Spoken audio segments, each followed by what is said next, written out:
We were brought into a secret room, far beneath the military base. There were 4 of us altogether. A high-ranking general is waiting in the room, all ready to share the details of whatever new crisis had cropped up this week. We saluted like the good soldiers we were and sat down. Behind the general is a map of a strange-looking island, and my heart skipped a beat. All I could think about was, were we going to war? My squad mates and I would eventually find that answer to be yes, but we could have never guessed against who. "Welcome, gentlemen," the general said. The general paced back and forth looking concerned, then continued. "This is Nowhere Island. Now I know none of you have never heard of it before. You know how I know? Because 72 hours ago it didn't exist. About 60 hours ago, the bigwigs up in Washington sent special forces in to investigate. They were supposed to check back 10 hours ago. They never did. So now the ball's in our court. You 4 have been hand-selected for the reconnaissance mission only. Apparently, the suits would rather keep this all under wraps for now. That means you boys will be going in blind. Mark the territory, find survivors, report what you find. Nothing else. You got it? After that, Washington plans to send in another squad to pick up the pieces and cover this up." One of the other squad members leaned back and scoffed. Daryl, I think. "Guess we're stuck with all the dirty work again," he said. "Won't be the first time. Won't be the last. Difference here is, this operation is under wraps from top to bottom. There's no glory lost here. Not this time. We'll have everyone floating around in the same boat for once," the general said. Franco said, "Yeah, we'll see about that." "Bottom line," the general continued, "you 4 weren't picked for your good looks. Washington's keeping the lid pretty tight on this one. There's stuff they know they'd rather we not know. You 4 are the best. The most ready and able to adapt to anything you find there. Get it? This ain't your first rodeo, so you're going to go out there and get the job done right. Show those greenhorns how a real elite unit carries out a mission. Do I make myself clear?" Everyone straightened in their chairs. "Sir, yes, sir," the squad shouted in unison. "Very good," said the general. The general nodded and pointed to the map. "Strict orders from the president. Your landing zone will be here. You're going to move up to this location to where the first team was last seen. Do your job and get out. Let me be clear. Under no circumstances are you to deviate from this path, and under no circumstances are you to retrieve anything from the site. Understand? You don't come back with anything you didn't leave here with. Am I understood?" Again, we all responded in unison. "Sir, yes, sir." The general took a deep breath and looked us over one more time. "Then get ready," he said. "Your ship leaves in 45 minutes. Don't be late."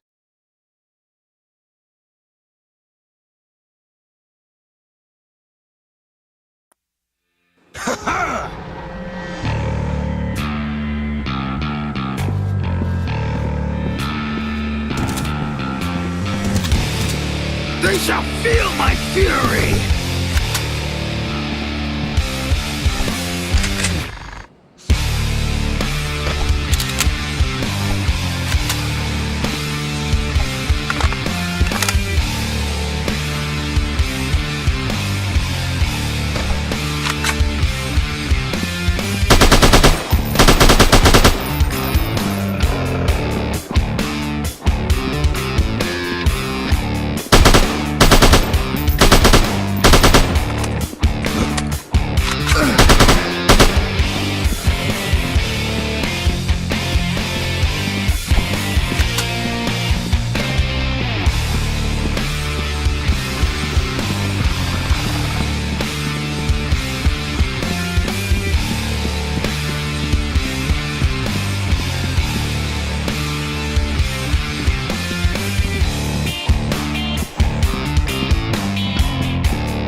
shall feel my fury!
Take a seat.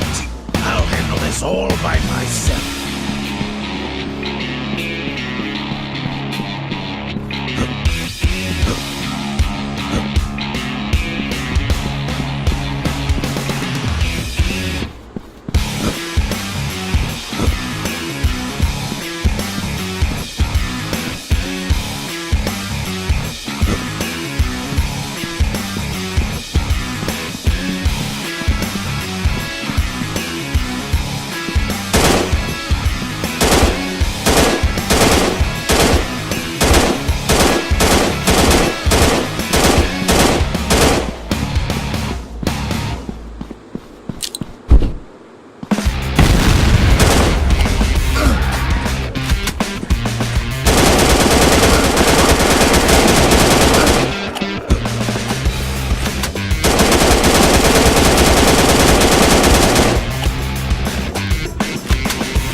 Get up!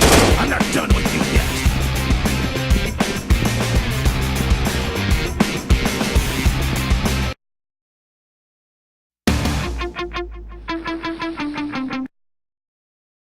"45 minutes we were off, just like the general said. One small speedboat to get us where we needed to go. There wasn't much talking. We were all hardened soldiers. We all knew how to hide our emotions, but even still, I could tell everyone was nervous.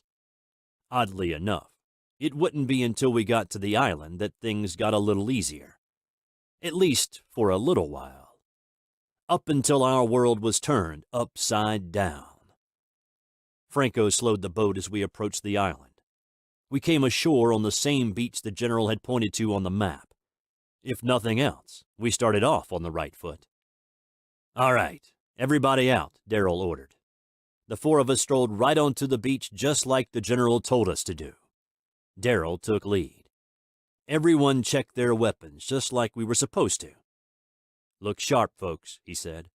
"Don't want to get caught off guard like the last boys who strolled through here. Try staying sharp yourself."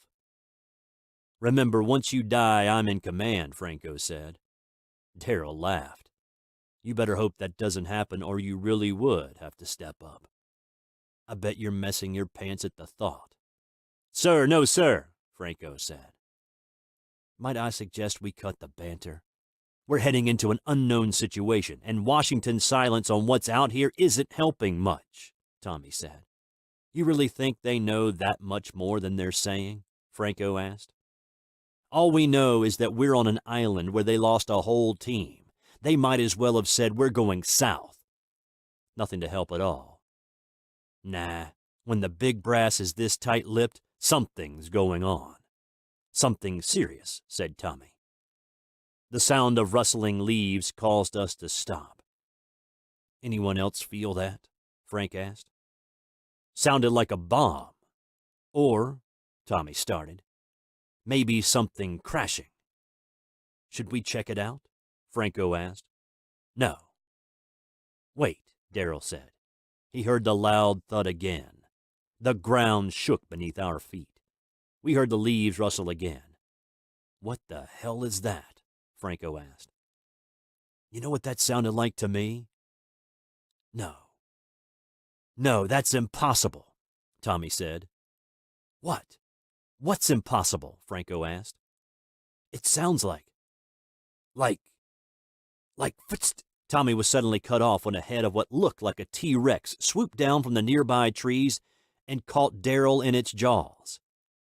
I remember all of us looking up at him in shock as it devoured our leader. Is that? Frank said. It's a freaking dinosaur, Tommy shouted. Spread out! Move, Franco ordered. We ran through the jungle as fast as we could. We ran until we reached what seemed to be an old armory. The word Nexus was traced on the side.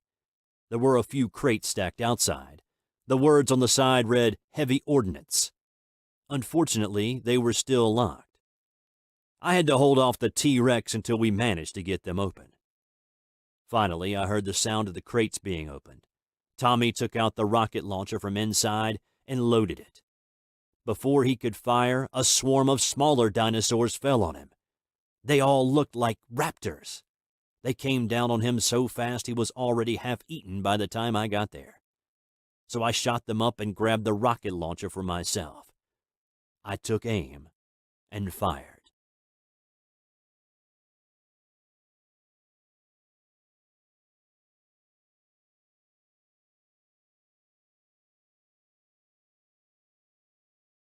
Here we go!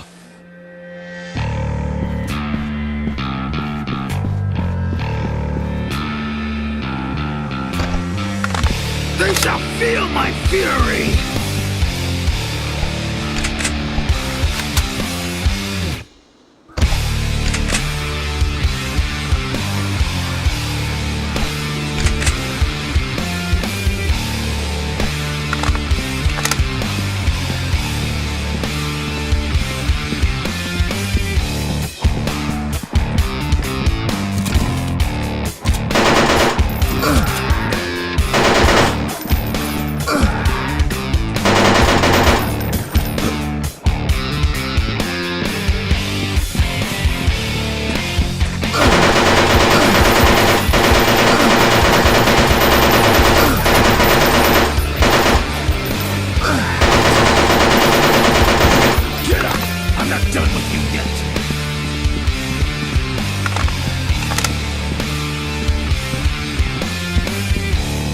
They shall feel my fury!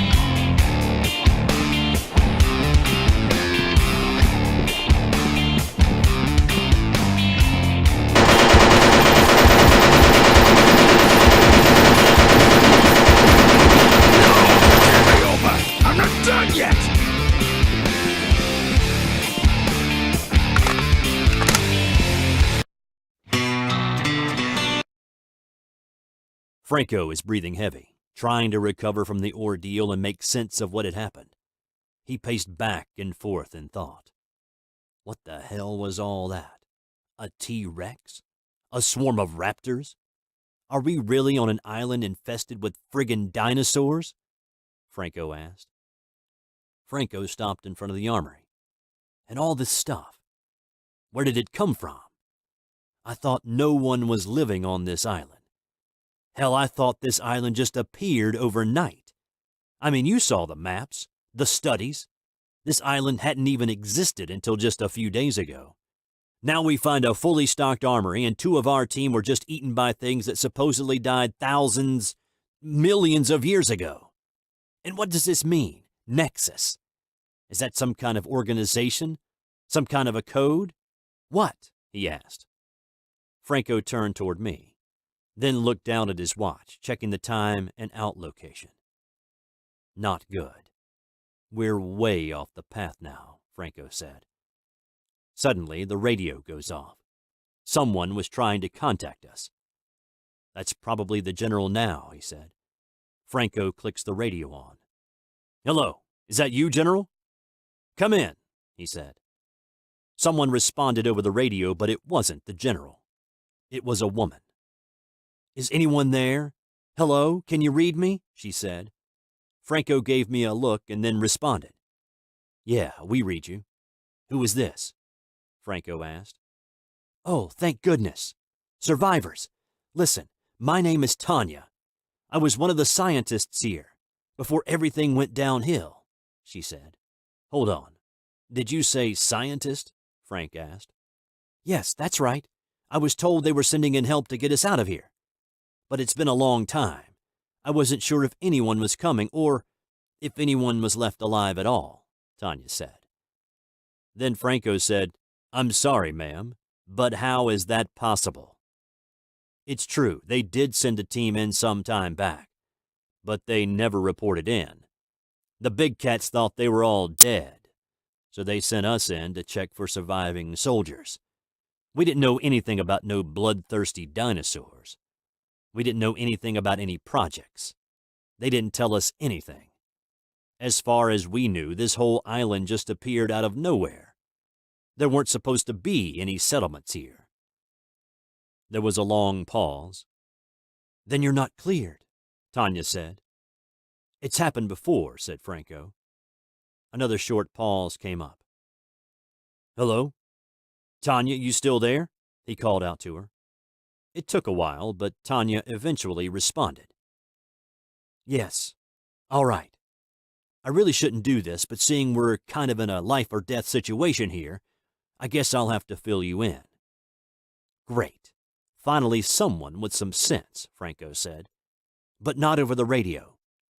Look, if you just keep heading towards the center of the island, you should come across a lab with a yellow flag out front. I'll be there, Tanya said. Yellow flag? Franco asked. Yes. Can you handle that? Tanya asked. Oh, I think we can manage, Franco said. Oh, and don't try radioing out. It won't work, Tanya said. What do you mean it won't work? Franco asked. This island is protected by a field. No radio waves in or out. It was designed that way, Tanya said. What do you mean, designed? Frank asked. Tanya sighed. Just get over here and I'll explain when I can, Tanya said. There is an audible click and she was gone. Scientists. Well, you heard the lady. Let's get going, Franco said.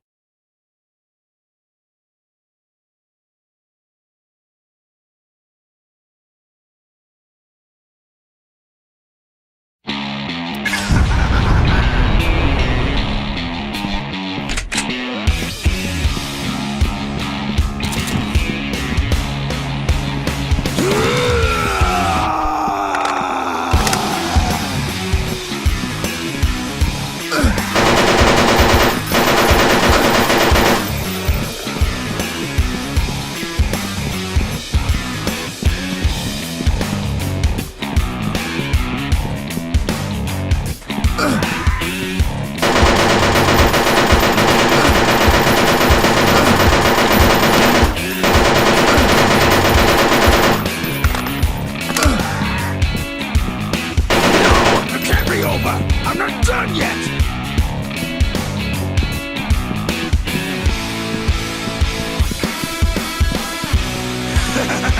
See if you can dodge this!